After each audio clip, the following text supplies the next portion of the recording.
Hello, everyone, and welcome to the Lizard Brains podcast. I'm your host, DJ Alessandrini. I'm joined by my co-host, Tom O'Gorman. Tom, how's it going? DJ, I come to you with an apology. Tail between my legs. Last week's debate, you were right. I was looking at the wrong rule book, and I'm very sorry. How many messages did you get of people being like, Tom, what are you talking about? Like none. It makes me wonder sometimes if anyone listens to the podcast when I say something that wrong and I never get corrected on it. It was kind of in the later section of the podcast, and the statistics show that like most of the listens are in the first half, so that probably saved you. Could only take time, so much of us. No, it's okay. I'm pretty good, but I apologize for arguing on the wrong rules last week. Yeah. How are you? I knew there was a disconnect, Tom, because I was like, there's no way. There's like something's going on. Dude, I might as well have been reading the NASA rulebook. I might as well have been reading. It didn't matter. Any opinion that you had didn't matter last week because it wasn't the correct. We weren't looking at the same thing. Yeah. But I don't apologize to the rule. That's a dumbass rule. No, it is a dumbass rule. Actually, before you tell your story about this weekend, what are some other dumb rules? Can we go on this tangent real quick? Yeah. People liked our curb tangent. Yeah. I think people really like, or at heart, like, look, guys, you want to play it up like we're these like diehard passionate race fans. I think we just like various shapes of concrete. Just saying. Various shapes of concrete. Yeah, what is that? Different curbs. We're just a bunch of curb enthusiasts. Oh, yeah. We don't actually. Correct. Yeah. What are some other dumb rules? I think so. The rule we're referencing is an autocross rule where, because it's a different format of the sport, if someone wobbles one of the cones and it doesn't move fully outside of its containment box where it says it's supposed to be, you're technically not allowed to stop for it, actually, per the rule book, and you don't get a rerun. That's really dumb. Yeah. I'm talking that kind of. What else is dumb? Do you have any other ideas? My other one would be, let's go big. I think whoever gets to the apex first in F1, that's a terrible rule. That is a terrible rule. They've revised that over the last couple of years. I'm not entirely sure what it is. It used to be like whoever's front axle gets to the apex first was like who had right to the corner on exit. Which is not how racing works. That's not. They've only revised F1 it. works that way. Yeah, they've revised it a little bit. I don't exactly know where, because like Verstappen basically just took advantage of the rule where he would just like rookie iRacing, like dive at the apex, and that meant nobody else had the right to the racetrack. They've changed the rule. He would pull a shotgun out at people and be like, "Make me not shoot you." Yeah, basically, exactly. Hands up, make me not shoot you. They've revised it a little bit just because I think Max was probably the person who just like went, "Well, that's a stupid rule," and then just like took advantage of it. Yeah. And that was obviously a terrible PR move for Max, and I think you look back on any of like the all-time F1 greats, and they've all taken advantage of stupid rules like that. Did we talk about that Ayrton Senna quote? You know that Senna quote everyone loves? He didn't even say it. No, he did. He said, if you no longer go for a gap. But do you know the context of that quote? The context, what he was like trying to like justify him crashing somebody out when it was like for championship implications. He like literally crashed a dude on purpose or something along those lines, right? Yes, but he said the actual question, I forget if it was Jackie Stewart asked him, I think, basically said, of all the Formula One champions, you've hit more cars in the last season than any of them have in their career. Why is that? Basically, like, why do you crash into people so much? Because you've crashed so many times. And his response was, if you no longer go for the gap, you're not a race car driver. But it was literally like, why are you crashing so much? I feel like that's a really important context to that quote. Yeah. I don't know if anybody, you know what, actually, I wanted to say that. I wanted to say, I don't know if anybody actually points to that to defend a crash. But then I thought about Facebook comments, and you see that all the time from people who don't know better. And people who aren't racing either. They just say it. They just say like it. The quote. Yeah. They're just like, racing drivers. Oh, they're crazy. It's like, no, that's not exactly how that should go. No. Thinking about like, if gap, then car. I think NASA's 3/4 rule is kind of silly, but apparently talking with some people in the Lizard Brains Discord that recently did comm school with NASA, it's not like it's in the rule book, but it's in a context that would make more sense if we were there. I think it's like it's like a spirit of the rule kind of rule. It's not really like a hard set like this is the the line drawn in the sand. Yeah. I don't know if you had to be there is a good argument for whether a rule is good or not. I know. But like I kind of get what they were saying. We're like, yeah, it makes sense in the context of your comp school. But as far as rules go, I agree with you. I think only requiring someone to leave 3/4 of a car width per the letter of the rules, literally saying that, is a terrible situation to make people have to be in. I forget exactly what the context of that rule was when and it was I believe it was Danny in our Discord. He was like explaining it to us. Yeah. And I remember him making sense where I was like, okay, I can kind of see it from that perspective.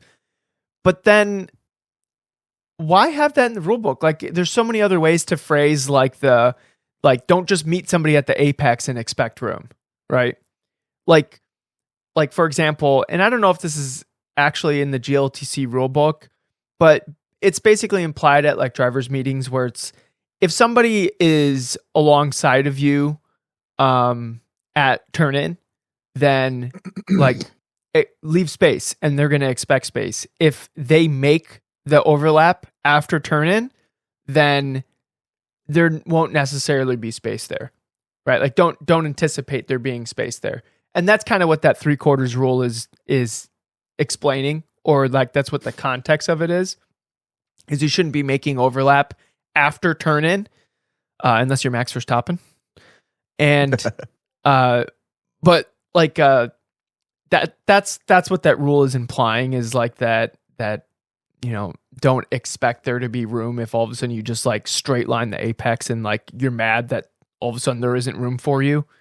So then they can point at that 3/4 rule and say, well, hey, this is all that was expected. Don't be an idiot, right? Like that's kind of the context of the rule is it's just for people who do dumb stuff to be like, well, you deserved it. Kind of like that's basically where that rule sits. If anybody else knows of any just outright bad rules through firsthand experience or otherwise, let it, those are fun stories. Yeah. I can't really think of any others really that aren't personally like just me being mad about a rule. How do you think dumb rules like come to be? Because my theory is that it's like it's kind of lost in time. Like once upon a time that rule existed. Like if you look at like dumb laws like no walking your duck on Sundays or like what, like you know what I mean? Like like there's like dumb laws and rules, not even just in racing, but like to me, like all of those are just a product that they're lost in time. Like at some point that rule made sense in a specific context, but now it's just around because it's still around.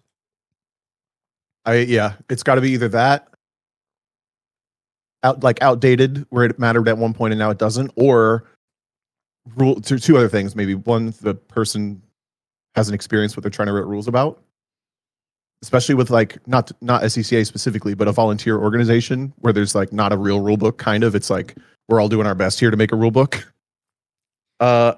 It's not somebody's job.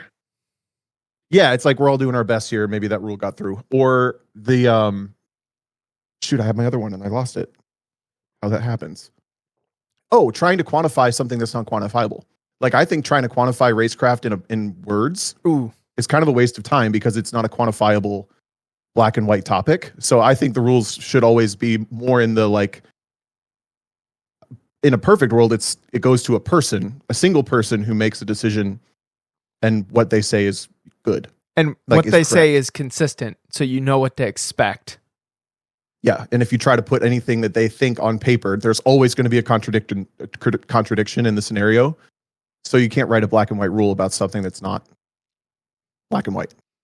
I honestly think that the FIA does a pretty good job at being consistent. And that might be a hot take. But I guess I don't watch Formula One enough to know.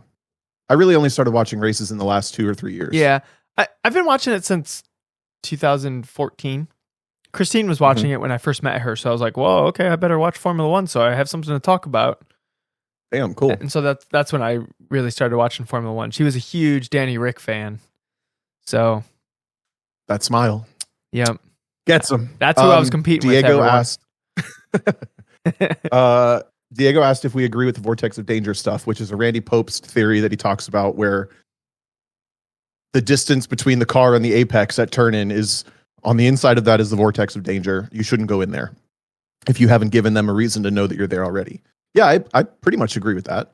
That's a very self-preservation driving style that I think is a really good one to have. The thing is like if you have even like a quarter of a car length of overlap at the apex,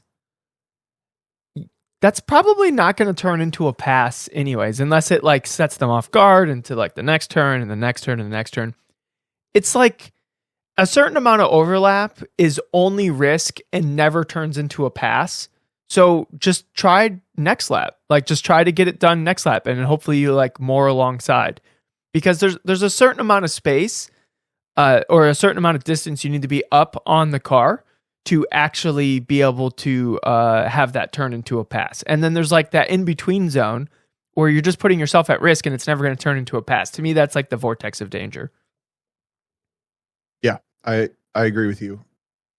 The other thing that I catch people doing a lot, which gets themselves in trouble with wheel to wheel, is they like commit to the opportunity, but they don't actually like commit to the pass.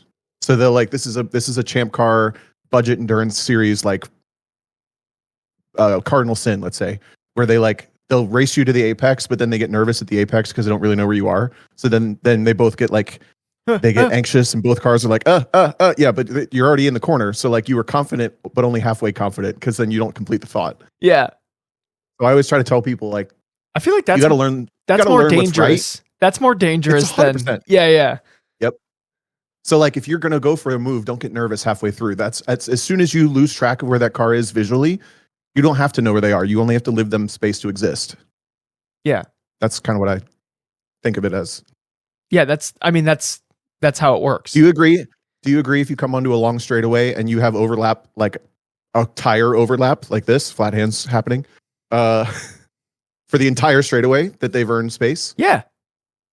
I do too. That's why I think like defining a distance alongside or whatever. It's not but if they create a foot of overlap right at turn in, then maybe they should have an out, because I don't know if it's reasonable that that person would expect that other person to be alongside of them in the corner. Maybe they will, right? Like it not saying that you can't have your nose there, but you can't have your nose there with so much commitment that if they do turn in, then you have nowhere to go other than into them. Yeah. You know what I was just thinking about there with the conversation about bad rules or like bad implementation? You know, the one that's always bothered me, but it's not really a problem. It's just always bothered me. What? Is when a yellow flag comes out, it only counts like perpendicular to where the flag is. So all of us are basically just for the series that most series run from that rule. And that means that when the yellow flag comes out, they want you to slow down and be safer, but you don't have to do that until you pass the point that the yellow flag's at. You know what I'm saying? Doesn't that seem like a broken... I feel like every organization has different yellow flag rules, and I don't think any of them make sense. But it all works. Like this is a non-problem, but it's always bothered me, like, because there's no quantifiable way to say when the yellow comes out. It's when you pass where the yellow is that everyone uses as like you're now in that zone. Well, it's you pass you get to the yellow flag. Now you have to show like reservation and caution, and no passing. And then some places it's you pass the incident, that's the yellow flag, or you get to the next flag station that is now green, and now you can go again. The problem with the yellow is that like that gray area of like showing reservation, like, yeah, because anytime I've been in a race and there's a yellow flag, everyone interprets that in different ways. Like I remember one specific time at Mid-Ohio, Eric Jensen spun, his car broke. So his car like spun into literally at the apex of Mid-Ohio. And I choke up because I'm like, oh my God, there's a car on the apex. And then everyone around me is like, what are you slowing down for? And I lost to the people in front of me, and everyone behind me gained on me. And then, so for the rest of the time, you're 6 inches off his bumper. Like, just like you're driving flat out. Like, yeah, the yellow's waving. Yeah, there's a car there. But like, you're not it just means you're not passing there, but like, you're still driving just as the way that you normally would. So to me, it's like, what? What about the corner worker that got hit at Mid-Ohio this weekend? Oh, yeah. Did you see that? What? I did. It was really mild. He's fine. First off, but this car lost control under yellow and smashed into another car and knocked the corner worker over. That car lost control at like 10 miles an hour. Like, I don't know. I'm not entirely sure what was going on there. It was one of the try-hard GTO cars that always drives like a maniac in my experience, so I wasn't that surprised. Oh, no. But he crossed a puddle and then spun in the puddle into the caution. Anyway, crazy. Well, there was also a lake at Mid-Ohio. I don't know if everyone saw the pictures, but do you have the picture to post in the chat? I do. Yeah. Guys, I don't know what happened, like some drainage failure or something at Mid-Ohio. It was raining pretty good. But in between turn... I'm side by side with someone. Technically, if I don't lift and they do, I win, you know? All right. How was your weekend? I was driving your own race car on a racetrack for the first time in how many years? It's not a race car. It's just a car. It doesn't have a cage, so I don't want to call it a race car. It had numbers on it.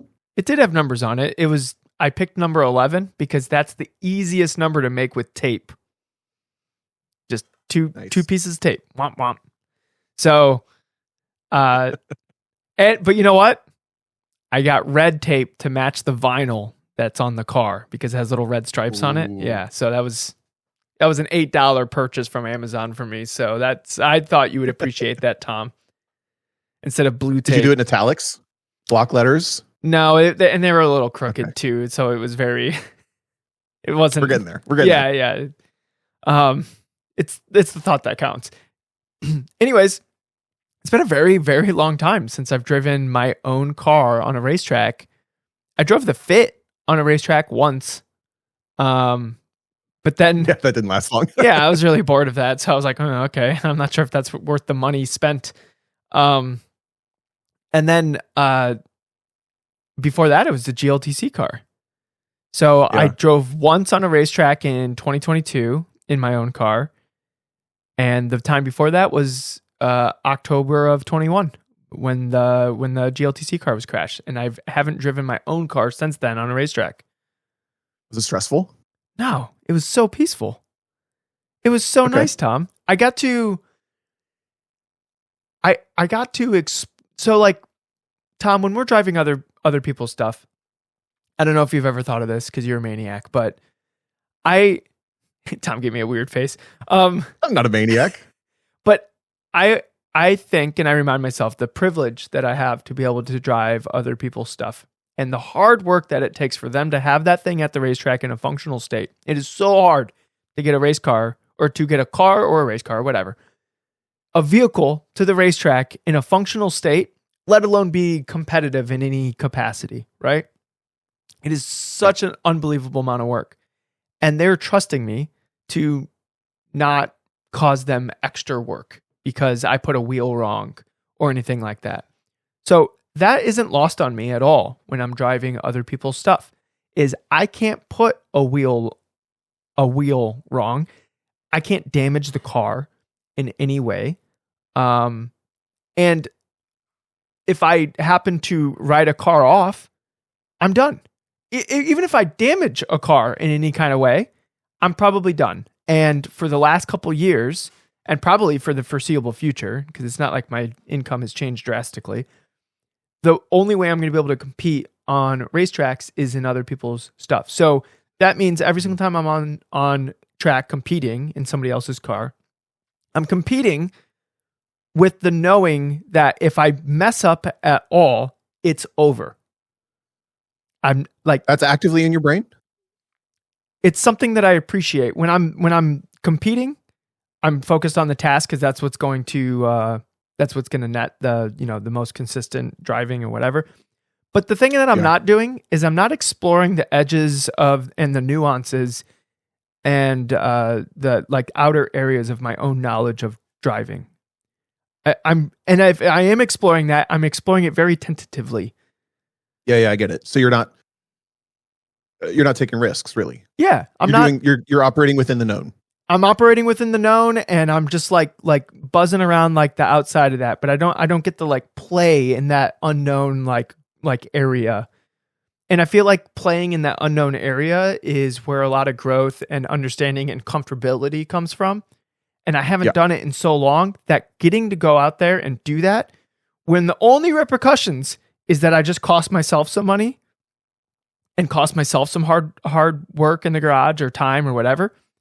That was a lot of weight lifted off, just to be able to go out there and explore my own limits and how to create a lap time and like just playing with. I was really concentrating on playing with like that initial twist into a corner because I feel like I've gotten more and more tentative of that over like the last couple of years. And I don't want that. I want that like really hard, like initial twist into the corner because that's where a lot of lap time lives. And I got to just play with that without worry of my like motorsports future, essentially. Yeah, interesting. I almost feel the opposite with the car thing, but that's for another topic, I guess. Is it? How did you? That's a little different. I had a question. How can you put more words to how you played with that? Like, what were you changing? Were you changing brake points? Were you changing steering input? What were you changing? Did you have to think about it at all? I was so theoretically, like the more the weight is on the front of the car, like on the entry phase of the corner, like the more grip the front has. And I was playing around with what that looked like and felt like, because I can do it in sim racing very, very effectively and consistently.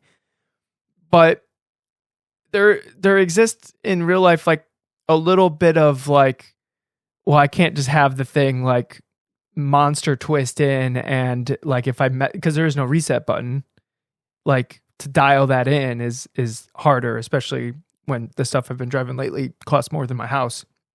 So like dialing that stuff in is kind of tough, right? So with the FRS, since like that, basically I think the moment you take a car on the racetrack, that thing's dead to you anyways. So like you were taking your BRZ on track and that made you nervous, right? Oh yeah, I hated it. Yeah, but that's just because in the moment it was fun, but for the most part it was just all stress. But you weren't worried about like crashing the car. You were just worried about it like mechanically breaking.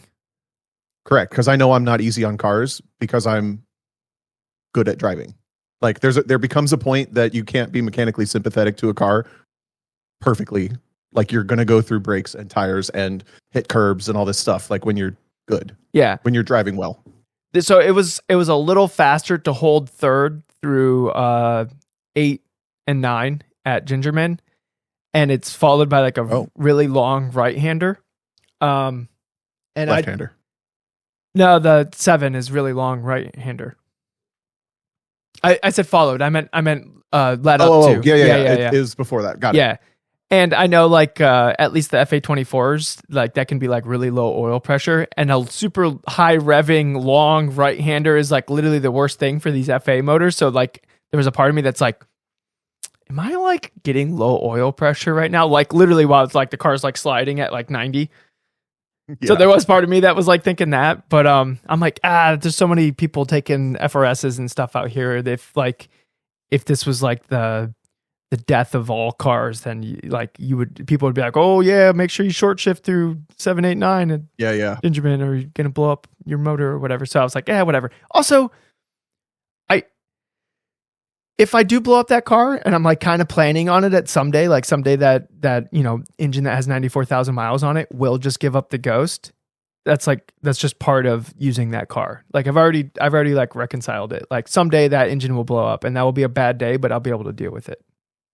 Yeah.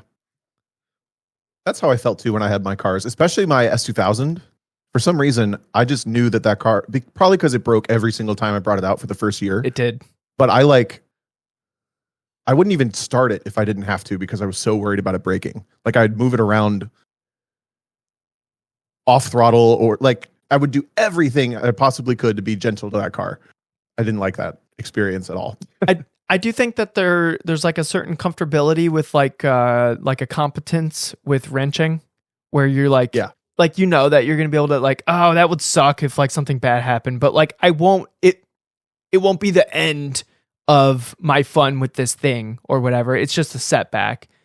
And I think at some point you have enough setbacks when it comes to motorsport stuff where it's just kind of implied that they're going to happen. Yeah. Like you're like, yeah, I'm going to enjoy the moment right now because like, if anything, it like forces you to be present. You're like, right now, this is awesome. In the future, I'm absolutely sure there's going to be a terrible day, but at the moment right now, it's awesome. So I might as well just enjoy right now. Right. Yeah. So I had this thought while you were talking about how you're driving. Well, did you finish your thought about turn 7, 8, 9? Oh, the low oil pressure. Yeah. What do you think? Do you know what you think about when you're driving, especially like when you're in like borderline flow state where you're just like, you're doing a really good job driving? Do you know what you think about? Have you ever noticed a pattern of like where your mind goes? I'm curious what you're going to say about this because I don't think I'm thinking about anything when I'm like putting in my best. I'm like fully enveloped like in the thing. Like I'm like thinking about, okay, like I'm doing like a report card on like the last corner and like storing away notes of like what I could change to do that next time. It feels very similar to iRacing when I'm like trying to like put together a good lap. Like I'll like, the car will do something a little specific and I'm like, oh, actually that was kind of like an advantage.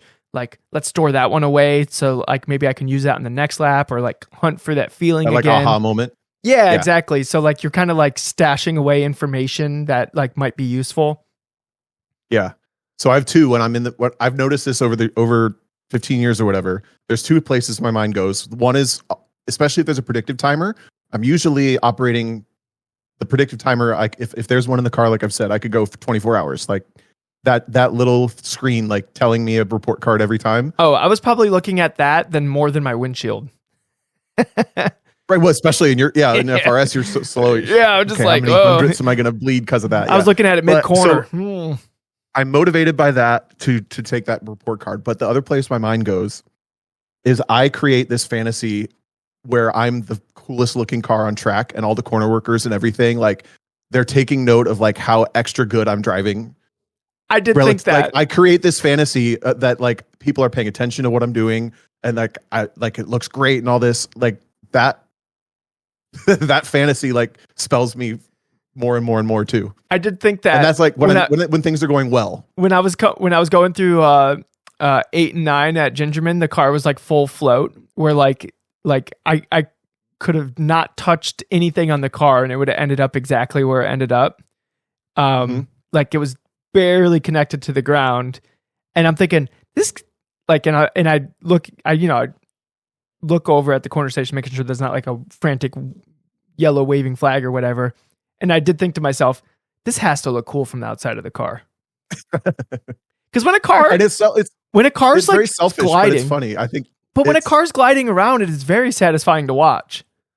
Yes, right, exactly. But I wonder if anybody else does that too. Because like I said, it's selfish. It's really funny that's like one of the things that my mind goes to.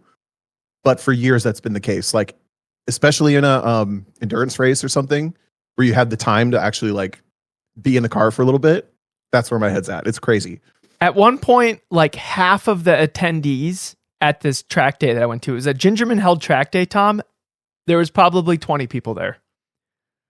Wow. How much was it? $200 you said? $225. Woo.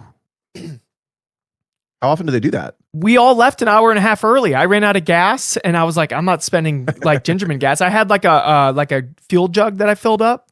So I went through, I don't know, like 12 gallons of gas or whatever, which like people with a V8 would be like, that's one session for me. But like in an FRS, that's like, I drove for like 2 hours that day. Like it was a lot of driving.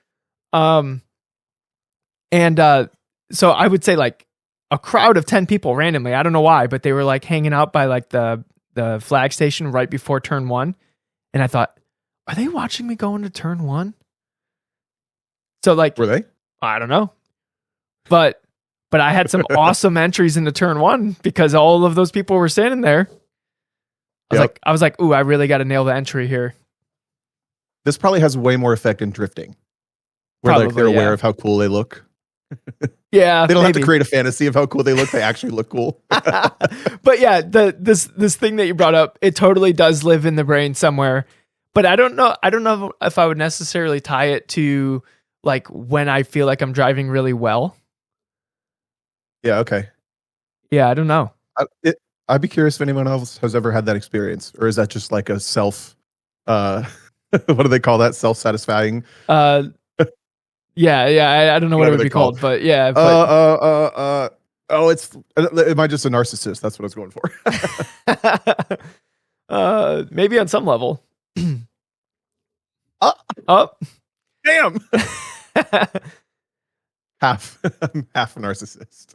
so anyways, I thoroughly enjoyed just driving my own car. It was a nice change. I think probably the best mix is doing both. I'm really looking forward to driving the GT3 RS this upcoming weekend. Just because I got to just push the limits of my own comfortability and own understanding in my own car. So now I feel like I get to carry that into the GT3 RS this like upcoming weekend and kind of see what that feels like and how it plays out. NCM, right? Yeah, and Worldwide Technology Center.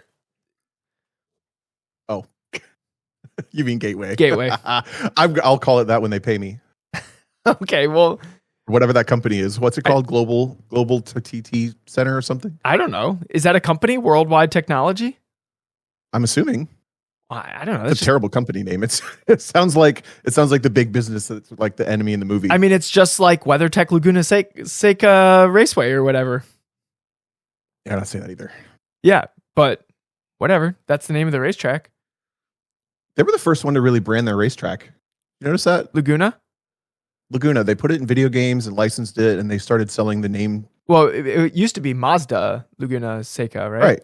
Yeah. Yeah, but they were kind of the only one for a long time doing that. Mid-Ohio was never Honda, but Honda had a bunch of advertising there. Honda Raceway, Mid-Ohio. And then Michelin Road Atlanta. Remember when somebody, who was it in our Discord? I'm not going to call them out, but somebody in our Discord like made an acronym of a racetrack, and we were like, "What racetrack is that?" And it was like Michelin Raceway Road Atlanta or something like that.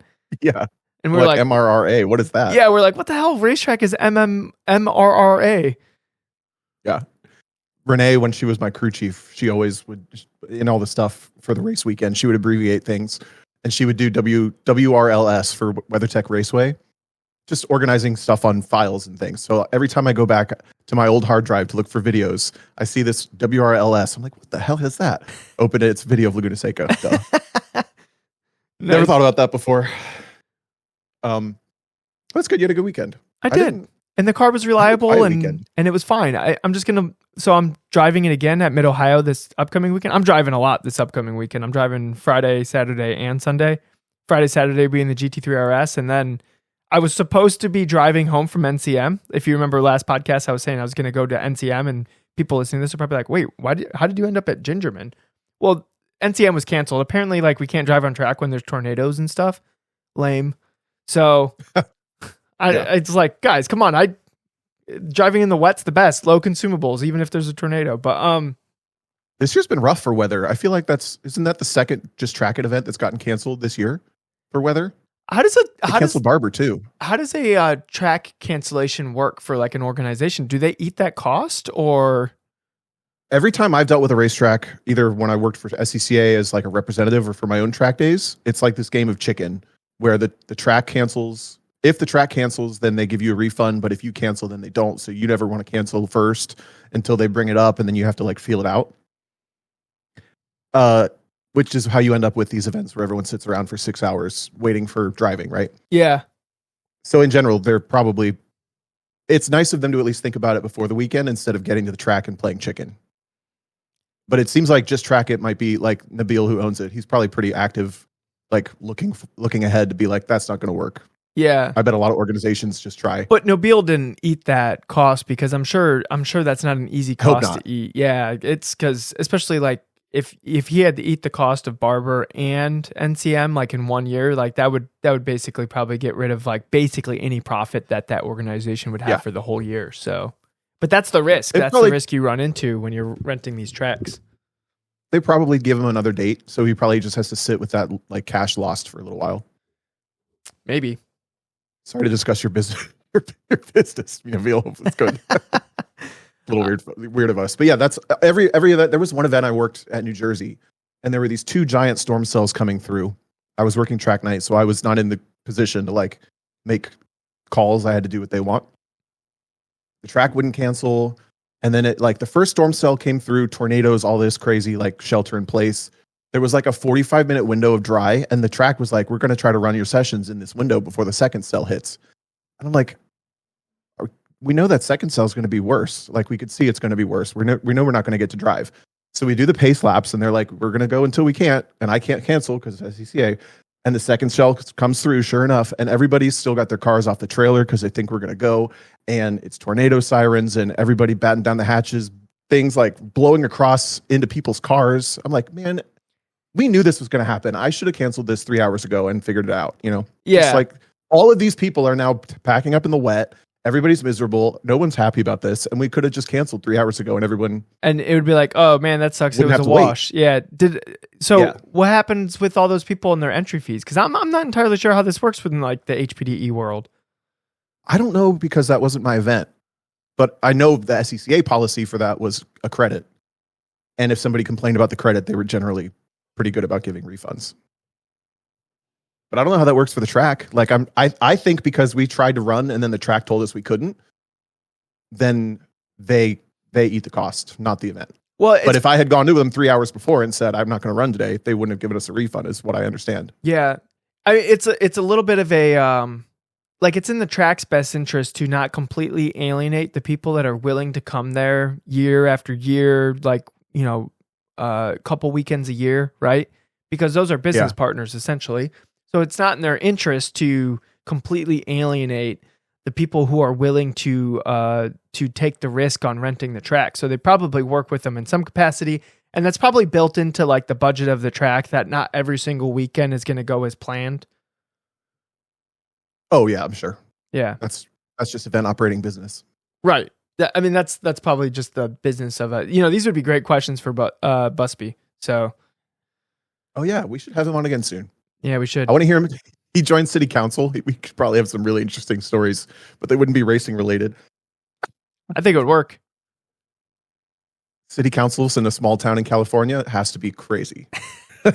Those people have to have all known each other for 30 years. Or it's just boring. Have to have all this lore. It's probably boring. I don't know. It's probably a bunch of people who like can't figure out how to turn off their cat filter on their Zoom call. I am indeed not a cat. That's such a funny video. That's like one of the most funny videos ever. Yeah.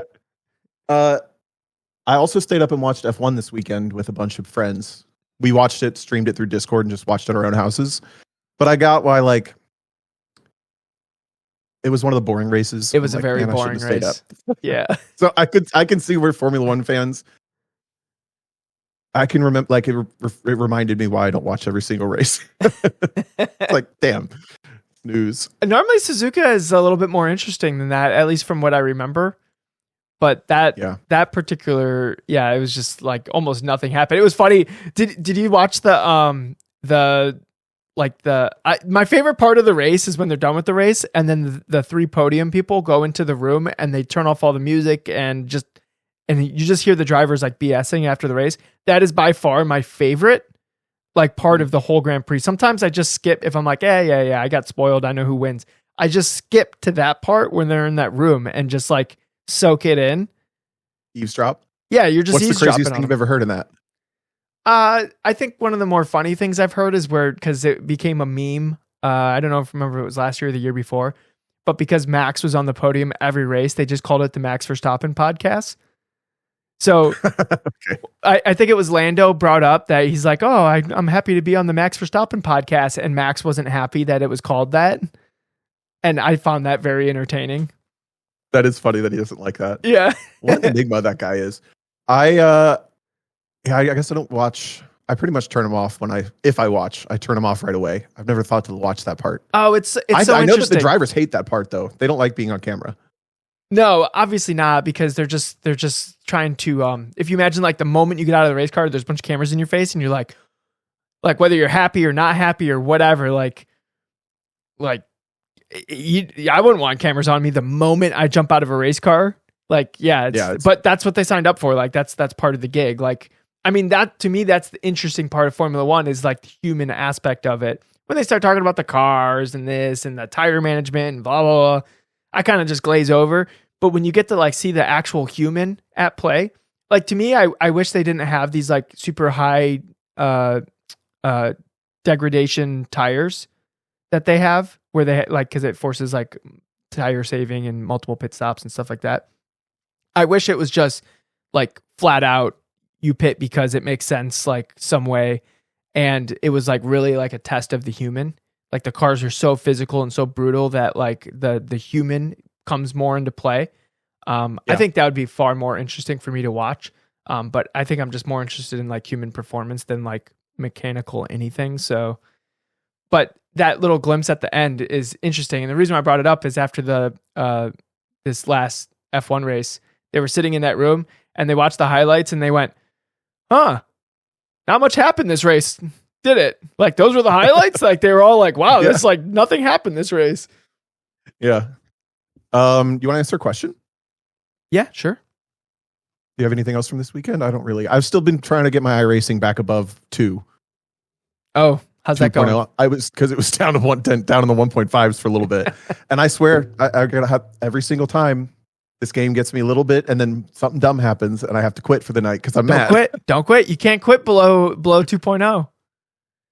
You got to do like a long race. You got to do a long race where everything settles in and you're just cutting laps. I tried that, and then guess what? It was a wet one. Oh. It was one of those like catch you off guard wet ones, and it went terribly. I was so annoyed. Oh my goodness! You got to do some Porsche Cup at Imola. Yeah, that'll go great for me. I'm sure that's gonna be great for your safety rating. There's off tracks everywhere there.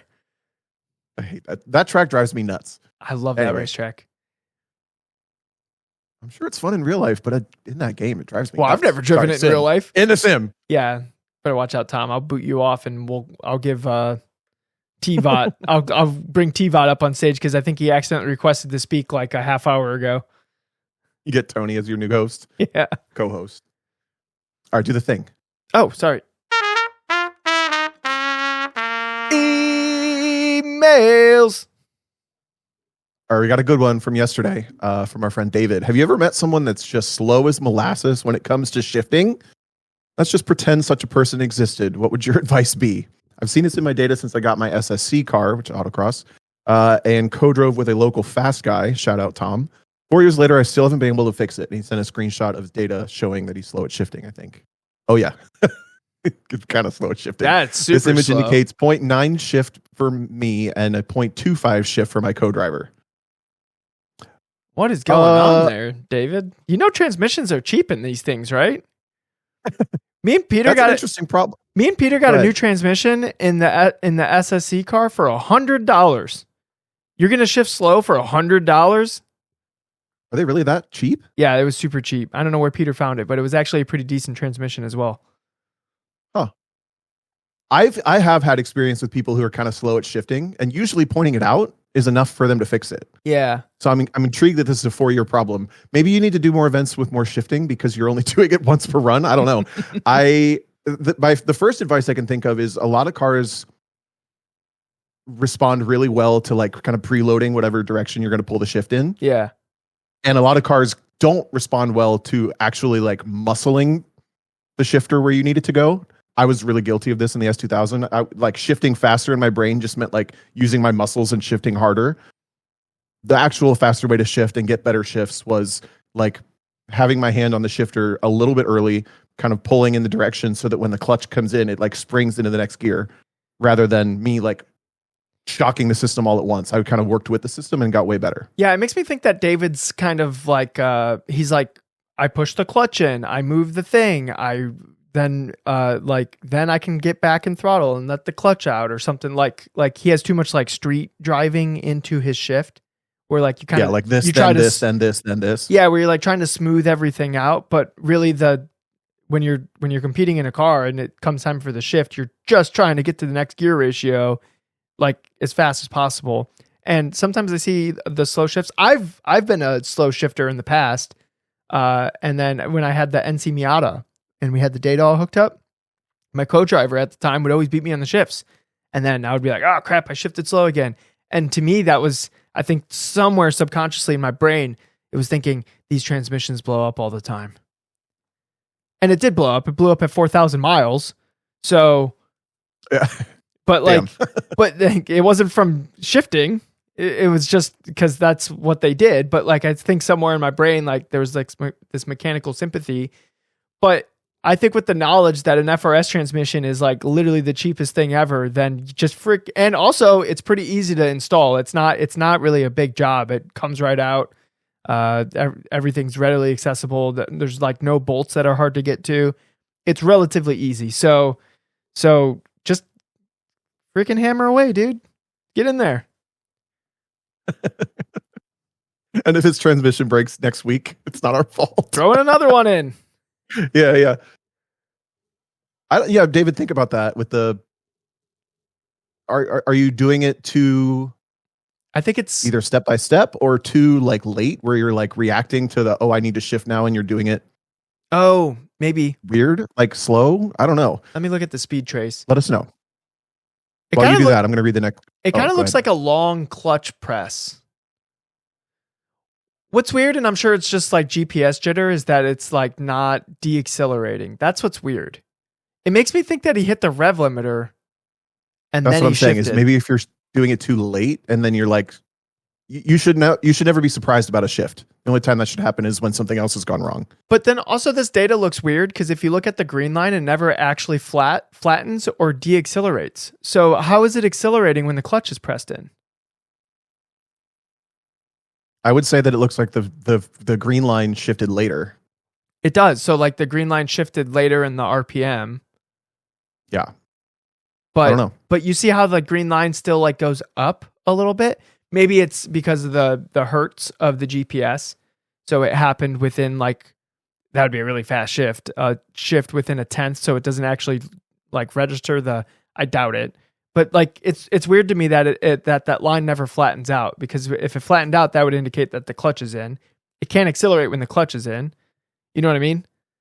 Yeah. I don't know. It's probably just GPS cheap drift. GPS. Yeah. Because he said the shift was a quarter of a second. Yeah. You think GPSs are accurate within a quarter of a second? Like David's probably shows up way worse because it was almost a second long. It's GPS is only it wouldn't pick up a quarter, it'd pick up either 2/10 or 3/10 because it's just most GPS pucks are just 10 hertz. So it's just taking a data point every 10th of a second. And then the better ones are 25. So that one would actually be able to figure that out. I don't know if he has like a race capture or just like a GPS puck or whatever, but yeah, he also asked another question that was really funny, and I'm going to say it now. ASM, what the crap is it? I've listened to your entire back catalog. I have this really vague idea in my head. It seems something between a few buddies hanging out in some guy's garage and a professional business you can buy into with well-defined processes for maintaining and transporting client race cars, which is 100% true. It's both of those things and also more. I just think what the crap is ASM is so funny. It's Andy's effort that has turned into a business. That's what it is. Yes. So it stands for Andy Smenegard Motorsports, who's our friend up in Wisconsin. And he literally, like, I want to say it's probably 6 years ago now, 7 years ago, maybe now, he started working on people's cars on the side out of his garage during a full-time job. And he got so busy, he quit his full-time job and started the shop. And now he makes a full-time living doing a combination of his own racing, customer racing with customer cars, meaning he doesn't own the car. The customers still own the cars. We put on events. He's got shops and cars in the shop every single day. I don't know. It's like a fully self-made business founded and started within the last 7 years, basically. Yeah. Andy's hired people to take on additional workload that's coming in. Yeah. Like it just turned into a thing. I think it probably started as a side thing and Andy was really good at it. And it turned into something that like it was just better to spend his time on that than his actual job, which is cool. Yep. Yeah. Yep. I would say it's probably similar to like a what would you call it similar to? Maybe like a Turn In Concepts. I don't know. It's just a race shop. Yeah. It's like a winning formula. Winning formula is way more general service though. They are way more general service. I think not that that's a bad thing, but they take mom's minivan. Andy doesn't. Right. And it's purely just because like Aaron from Winning Formula is like willing to take on that business, and Andy does. There's probably, and I don't want to speak for Andy, but there's probably Andy's like, why would I work at like just take it to Midas? Like it's like, yeah, why literally, yeah, why, like like Andy is somebody who would just turn away money because it seems boring. Yes. Yeah, he's like we got along for that. Bring me something interesting. Yep. Yeah. All right, that's what ASM is. Do we have any other questions that we haven't answered recently? I don't know. We could pull up the pinned messages and see. Raul says, what are some things that you do to maximize the gains from practice time? Anything in particular that has stood out as most effective? Are there any helpful non-driving things that help you find pace? I mean, yes. Well, let's answer the first one. What are some things that you do to maximize the gains of practice time? So this last weekend, I made it a point, because I did a terrible job on it in the Pro Solo weekend, the week before, to look at video after every single session. Because there was like nobody there, and also I didn't really know anybody there. I was just kind of by myself all day. And so I would just be looking at video and just like really like analyzing like where I could find time, where the weight of the car wasn't being just like used properly, and then like developing a game plan to go back out there the next time. I thought that was really effective. And I think just there's more takeaways from this weekend. This I like this question because it's bringing up some of the thoughts that I had that I forgot about.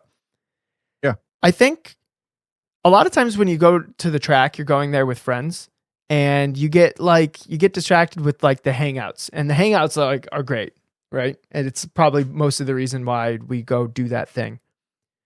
But there was something to be said by going and literally just keeping to yourself, mostly on purpose, and not going around socializing and really just focusing on like the thing that you're there for.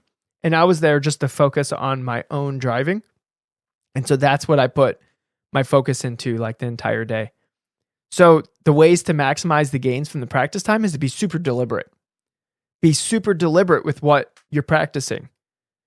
Watch the video, analyze what needs to change, go out there with a game plan, and focus on those things. Yeah, I'm struggling with this one because I'm realizing my idea of practice.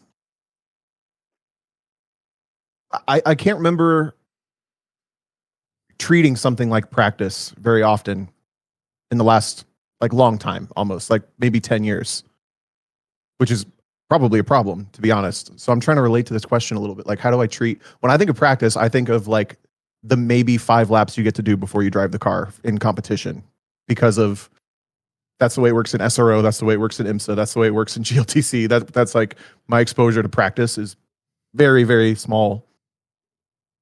But the thing that I think about is, honestly, I try to not overdo the amount of time I spend doing the same thing, because to me, maybe by product of the places I've been in where you have to learn quickly and you have a very short window of time to practice. The number of times that maybe they would give you a 40-minute session to split between 2 drivers, you've done 5 or 6 laps, but by the end of the session, you have to go quick is what I'm getting at. But when I go back to one lap practice or something, like for me to practice for 1 lap, I would do 3 laps at a time in pit, even if the session's 20 minutes long, because in my mind, that's partially what the format is. So that's what I have to work it within. Mm-hmm. The cars burn down by 3 or 4 laps anyway. Like, I can't think of the number of times that I've stayed out a whole session continuing to work on one thing. There's usually a cutoff point at around 5 to 6 laps that I almost feel like it's worth pitting in for a reset, watch your video. Like there may be things you haven't fully figured out yet, but I really can't remember the last time where I was like plugging away on lap 20, still practicing something, you know? Like my relationship with that is pretty far removed. Yeah. Does that make sense? Yeah, no, that makes sense. I think probably the best is like a variety of that, like just putting in laps, just trying to be like real consistent and like just accurate. And then also getting it done in 3 laps. There's probably it's probably best to practice both of those things instead of just one or the other. There's probably not a best. It's like the quickest way to improve as a driver is to do like a variety of things like sim racing, karting, autocross, track stuff. Like if you're doing all those things, you're going to get better so much faster than if you were just doing one of those things. For sure. Yeah, so I think it also has to do with your experience level. So I would I'm a pretty experienced driver in the broad scope of everybody who drives. So part of my job is to figure it out faster because I get less time to do it and blah, blah, blah, blah. I think if you're getting into the point where you're like you're progressing down your driving journey and you're getting pretty good and you're still doing like you probably don't need 20 laps to practice. You probably should be almost forcing yourself to like get it done quick, faster. Yeah. Yeah. So like a newer driver will take more time to learn more things because they have a lot more to learn. I do know one thing off track that's helpful for me. If I have a bad attitude about the event, I drive poorly, especially when I'm operating events. If I'm not happy with how an event I'm operating is going, I will be so cranky and I usually drive poorly for it. And also if I'm unprepared, I feel like my practice is terrible. What would make you feel unprepared? I hate feeling late. Oh my God. Do you remember the first time I raced my S2000 I was like 8 or 9 hours late? Yeah, this is really, like Ito is in the crowd right now and he's like, oh yeah, being late, that really stresses you out when we're like late to start the show every day. I mean, I'm a late person. It's just in my blood, but the O'Gormans are late people. But I hate being late for sessions, for getting to the track. Like it drives me insane. And it's only, I build up an expectation of like, I'm going to be there at 4 and I don't get there till 9. Can't like over my limit, meltdown. Like I need those kind of things to be a little bit better for me to have a better performance. Okay. Makes sense? Do you have any off track stuff that triggers you like that?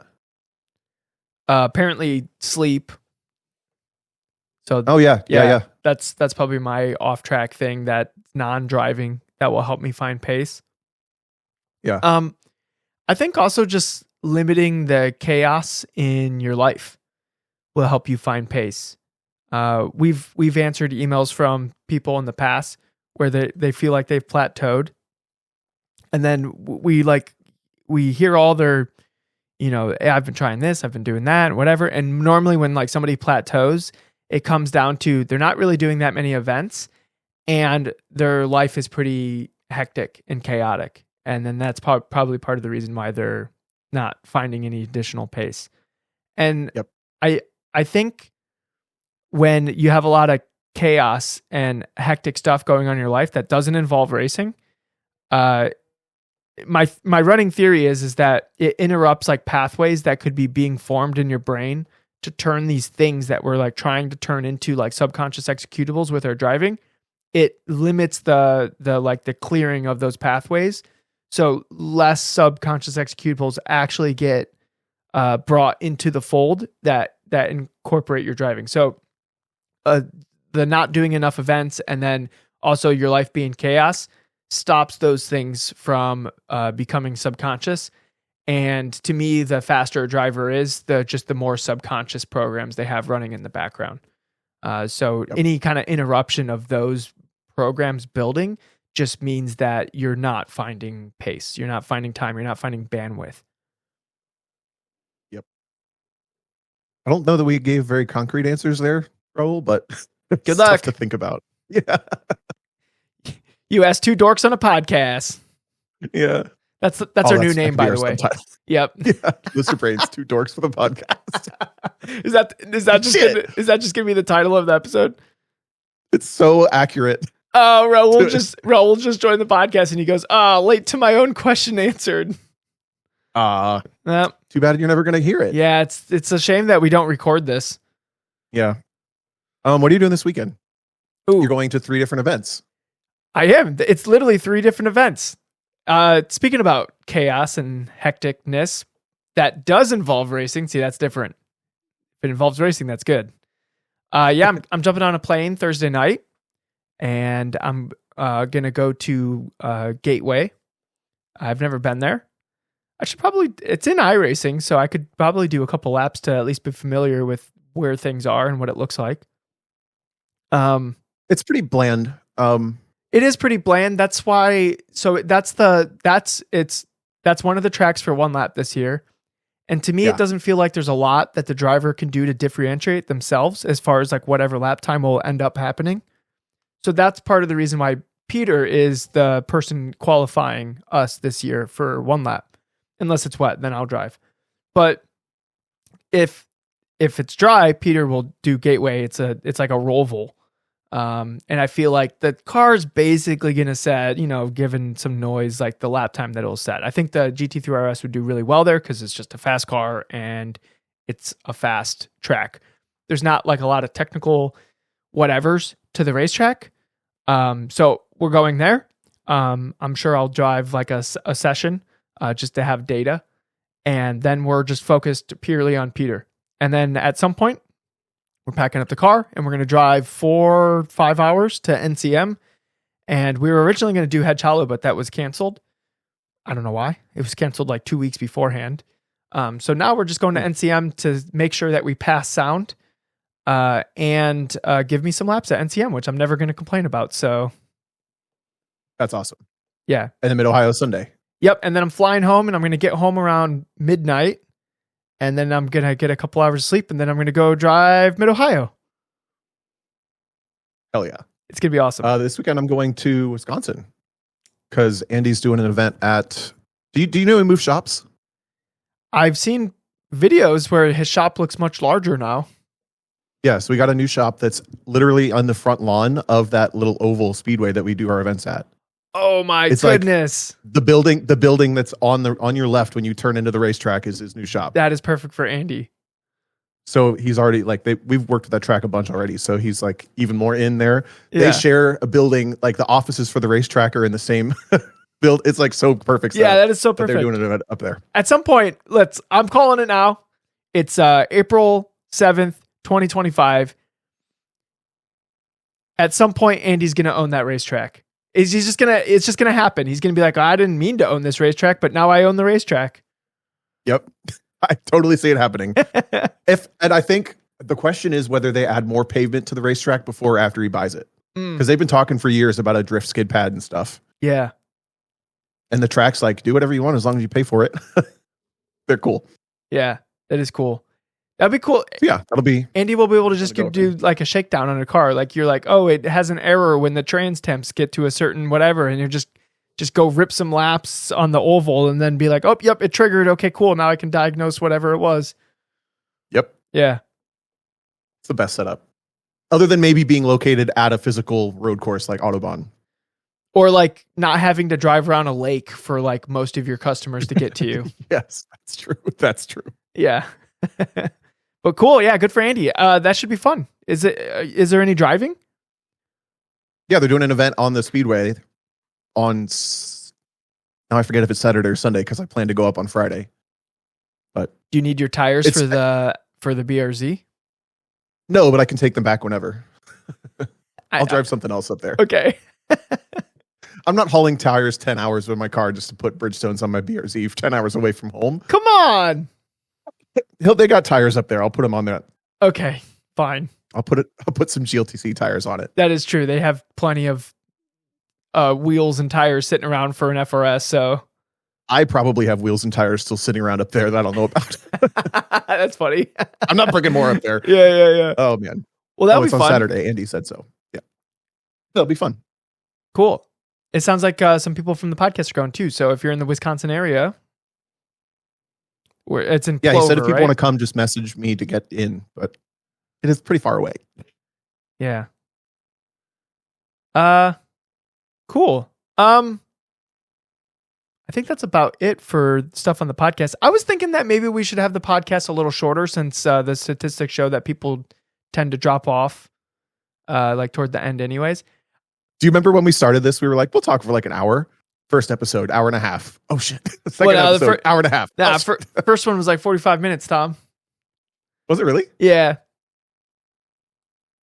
Because it was like our intro. We're like, we just got to get it out there. We just like, we're never going to start unless we record the first episode. And then we're 142 in, haven't missed a week. Let's go. You know what else I realized to close the podcast out? You were going to rant about flags during drivers' meetings today. And we never got there. Oh, we never got there, guys. Why do we go over next week? No, we'll do it right now, guys. Why do we go over the flags every time in a drivers' meeting? Just be like, who hasn't heard the flag spiel before? And then they raise their hand and be like, cool, come talk to me like 5 minutes for 5 minutes after the drivers' meeting, and then you just show them the flags. Yep, I'm so proud of you. My rage from drivers' meetings is rubbed off. I just my don't rage get for it. poor drivers' meetings. I don't get it. I don't get it either. I don't know if I want to share the racetrack with somebody that is learning about the flags just now, and they've they signed up for like advance or whatever, or like or it's a competition event. Why do we like any competition event when we're going over the flags? Like, what are we doing? Now, if there's a weird flag, be like, okay, guys, they don't have a white flag here. They have a flag with a 1 on it. Like, that means 1 lap left. If you see the white flag, that means it's a slow moving vehicle. Cool. Whatever. Fine. Bring that up in the driver's meeting. You know what would be better? Sorry, hold on. We were about to end in an hour, and here we go. We were only on for an hour? Yeah. So it would be better for there just to be like a supplemental for like the event, a PDF that goes out. And it is just expected that you look at that PDF. And if you don't, that's on you. Whatever like punishment comes with that. Like whether it's a black flag or a DQ or you have to sit a session out or whatever. Right? And the driver, and on that PDF you have like where the grid spot is, like with a Google map or whatever. Like just put together that information, and then you don't even need a driver's meeting. You have the novice meeting and you have like an instructor meeting, and then like that's it. I still like having a driver's meeting because there's something important to say at every event. You've heard my driver's meetings. They're never about the thing you think they're going to be about, but there's something important that I want to have everybody in front of me hear, so that if they don't do it correctly, I don't have to ask them why they didn't do it correctly. I can just hold them accountable and move along. I guess. So like, I'll say, like, I want everybody to come together for the sake of the, like, almost the the exercise to me is important, to have everybody come together and like have that moment where like everyone's getting on the same page. But I mean, my line in the driver's meeting is we're going to use the yellow, blue, black, red, and checkered flags the usual way. Any questions?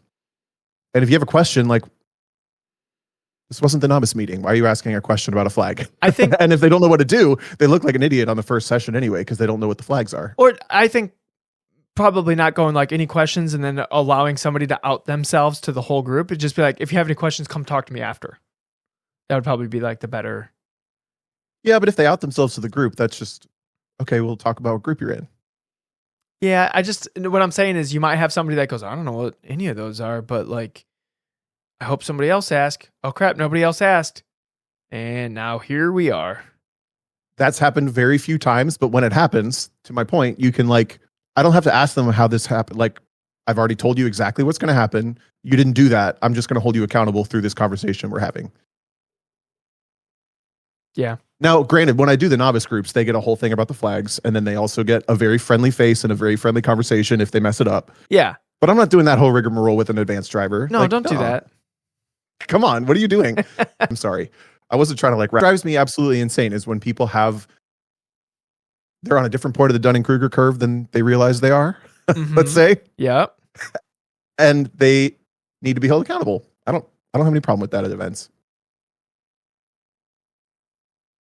Yeah. Did you have somebody? Oh, you had to go through a driver's meeting with flags. That's where this came from. Yeah, there was 20 of us there, and then half the driver's meeting was flags. And I'm like, what are we doing? These aren't gonna matter. Let me guess, you also had to get out of the driver's meeting and get to your car within like 5 minutes too, right? No, it was intermediate was out first, and then it was advance. But sure, intermediate had 2 cars in it. Advance had 4. It was like the most Wow. empty track day ever. That's why like it was a really good opportunity for me to just like pound laps and just really like really like pay attention to the timer and what I was doing and what was fast and what wasn't fast and like recalibrate my butt dyno To go that slow. to go really slow in an FRS. Did you go sub 140? No, Tom, you're not going to go sub 140 with 160 horsepower. I know. I had to ask. I would have. What did you do? Do you know? I would have. So I looked up the S6 like track record or whatever. There, it was set by Jimmy Vidoc. I don't know what his weather conditions were or whatever. It was a very, very good time of like a 45.9, 45.7, somewhere in there. And I did a 44.7. Now, granted, my track conditions might have been different. Gingerman is notoriously like, it doesn't matter what weekend you show up on. It's either like a really fast track or like a terribly slow track. So it's hard to like compare lap times or whatever. And also it was like 40 something degrees, like perfect for like the engine to like make peak power or stuff like that. But I was on pace for a 44.5 and I threw it away in the last corner, Tom. Dang it. I choked on it. Actually, I came up and I was like, oh, I literally had this thought going through my, as I'm going down the back straight. I'm just like, and now I just got to do the last corner and like, don't do too slow. Don't do too fast. And I broke and just I think I got into the brake pedal a little too fast and the ABS just kind of like went, I don't know about this. And the way the car like came into the corner, it like twisted too much and I just scrubbed too much speed and I couldn't get on power when I wanted to. And I was just a little slow and I was just watching the time like tick down and I just ended up with another 44.7. I was like, dang it. It would have been that whole lap. Cause like the lap that I posted here in the Discord, there's like a couple like ragged-ish spots that weren't like completely smoothed out and like super clean. But this lap was like the same lap time, but it was super, super clean with an obvious mistake in the last corner. Gotcha. So I remember when we were doing time attack in SSC cars, the same thing you have now. Were you driving that same car when we were in? Yeah. That's the same car. Okay. So when we were at NCM doing time attack in those cars, they're in the window of car that's, this is not to be offensive, but they're in the window that's so slow that sometimes like driving them really hard, but a little messy is actually just as fast as driving like perfectly clean. Yeah. Not as fast, but close. Cause I remember my S6 record lap from NCM was also scrappy in a couple spots. And you're watching, you're like, I'm not very proud of this lap. But I think you have to be taking those risks with cars that slow. Cause otherwise you're just going to be slow. You have to you have to do the same thing on a fast car too, where you're just maximizing like entry. Yeah, but fast cars recover so quickly that yes, the ceiling is higher, but the reward for underdriving them is higher. The payoff for underdriving a slow car is that you just go slow. Yeah. Like my first session out there, I was probably like a second slower than what I ended up. And it was just because I wasn't like ragged, like car floating on like all the entries and stuff like that. And like I was using the full radius and the tires were squealing and everything, but I didn't have like large pivots and like the weight wasn't cleanly on the nose until the apex and all that. And all that, just that little turned up the wick a little bit was worth a second around the entire racetrack. It would actually be pretty interesting to like compare my first session to like my later sessions where I was like felt like fully comfortable with like using every like inch possible to like actually look at the data and see like what that difference looks like. Because I bet a lot of people get stuck where my first session was and they never actually get to like where my later sessions were. 100%. I've talked to so many drivers when I'm coaching. Their feedback is basically like, don't be afraid to dirty it up. Like go try to make some mistakes. Go try to push the car harder because we're in this comfortable window where you're driving at 7/10, 8/10, and you're doing everything clinically perfect and you're just a little bit slow. And they might be driving to the limit of adhesion on the tires, right? But they're not utilizing the weight where like the balance of the like they're only utilizing the limit of adhesion on the front tires, like on entry instead of like all four tires on entry, right?